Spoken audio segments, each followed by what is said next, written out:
Hello everyone, Elite Clockwoman here. As T-Rex would say, absolute cinema.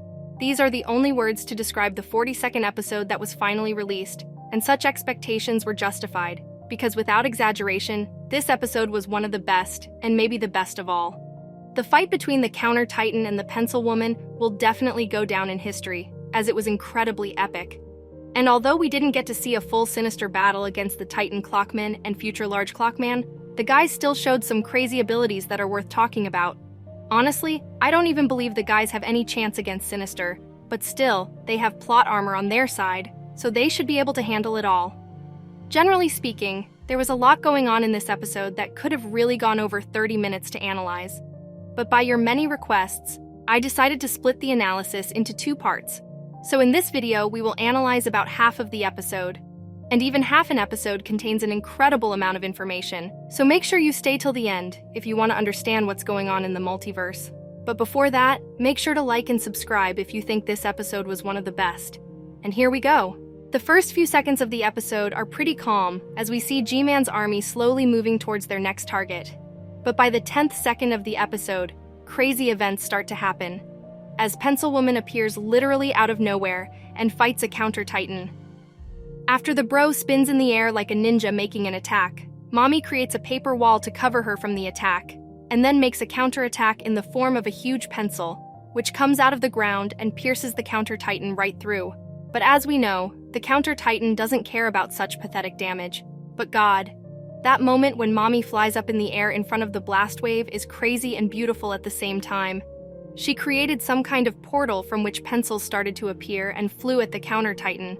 But Blood was fast enough to dodge them and even successfully counterattacked, grabbing Mommy and landing on the ground and chopping off her arm with a borrowed blade.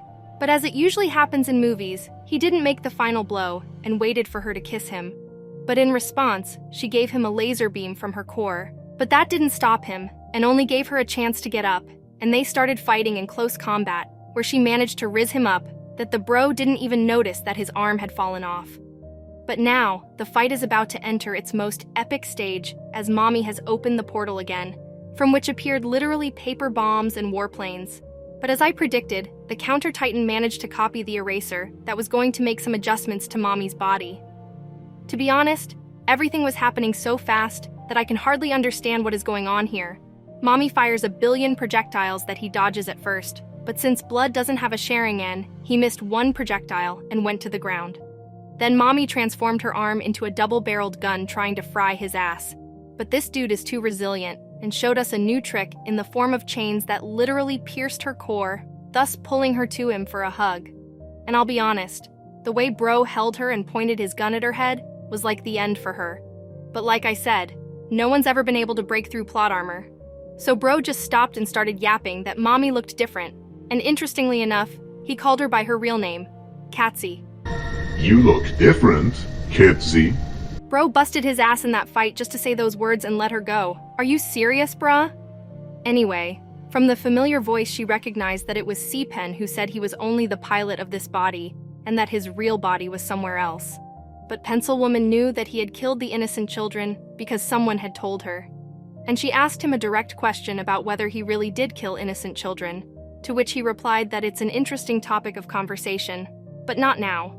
So the bro hasn't found an excuse for his actions yet, and decided to just move on to another topic, and started yapping about how he was doing everything he could to convince his father.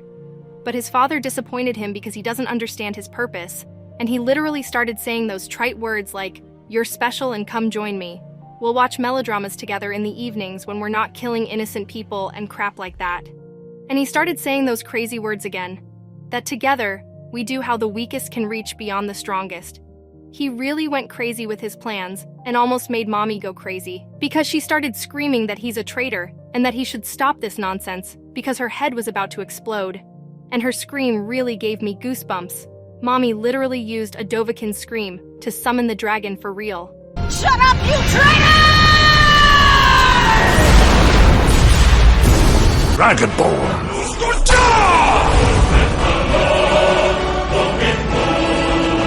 I'm not gonna lie, that was the most badass moment of the episode for me. The one who voiced her did job very well and conveyed her emotions perfectly. And she was so consumed with anger at Megatron that cracks appeared on her head because of the amount of energy she released.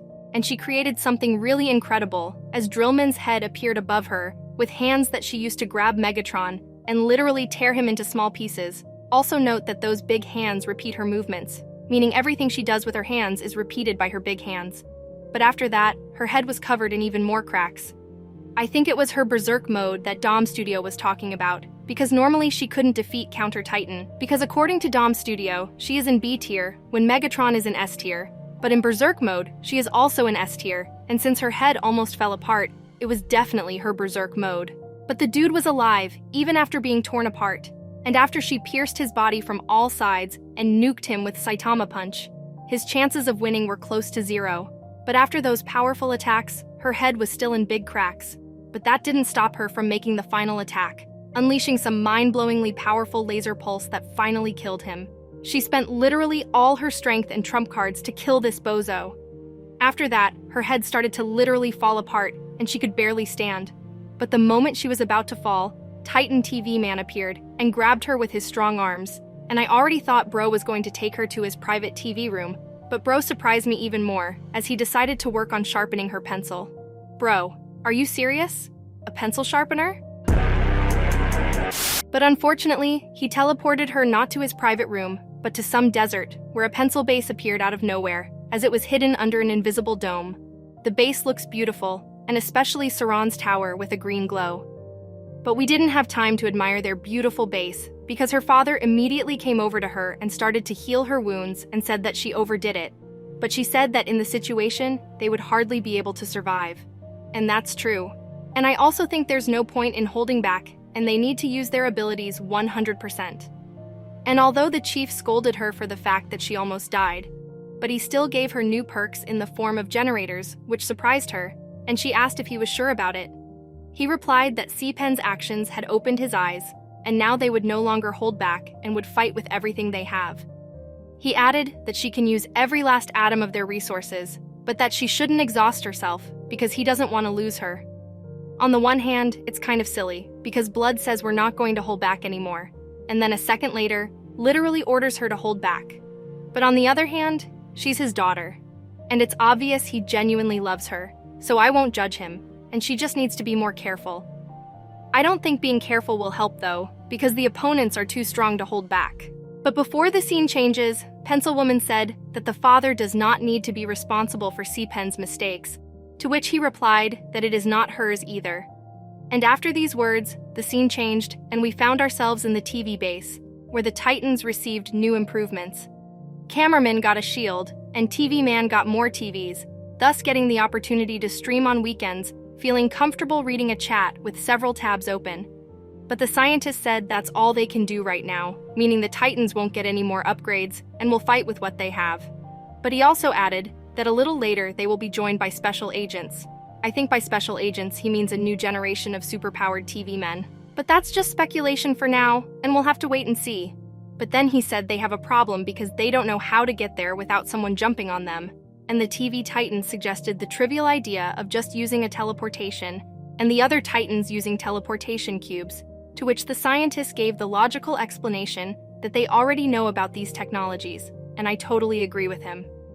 Since the toilets already know about the cubes, and since they've been preparing for this plan for 1 billion years, it means they've definitely thought through even this trick. But something caught their attention, and it was a flying ball, from which Chief Drillman emerged with the words, "Well, I guess death is a day worth living for, and that the dragon and the speakerman will arrive soon. And they'll have to act on the pencil's plan, because they have enough resources to support the Titans in the final battle. And the only thing they need right now is to distract the attention of the first line of the search troop." But the scientist was surprised that they had enough resources all this time and didn't share them. And the Titan TV man was furious that they didn't share resources when the Titans needed help. And I want to say that in general, the Pencilmen hardly participated in the battles with the Alliance. Only Titan Pencil Woman helped somehow. They can be protected by the fact that they've been gathering resources all this time and preparing for the final battle. They could have sent their fighters to help more often though. But the chief said there was no point in snapping at him because it wasn't his idea since it's all run by the chief Pencilman, and that they should postpone this conversation until another day, if that day ever comes. So I realized that absolutely everyone is ready to die at any moment, but I think they underestimate themselves too much, and they need to the opposite encourage each other. But if they like to think about dying, let's leave it as it is. TV scientist asked Titan cameraman to send a signal to the cameras and Titan TV man to teleport all the Titans to the pencil's base. And when all the Titans came together, Blood said the most appropriate words here: "Let's get that bastard out of his shell." And the dragon decided to make the moment more epic and roared. But TV man didn't rate the moment and told him to shut his mouth, which made me laugh.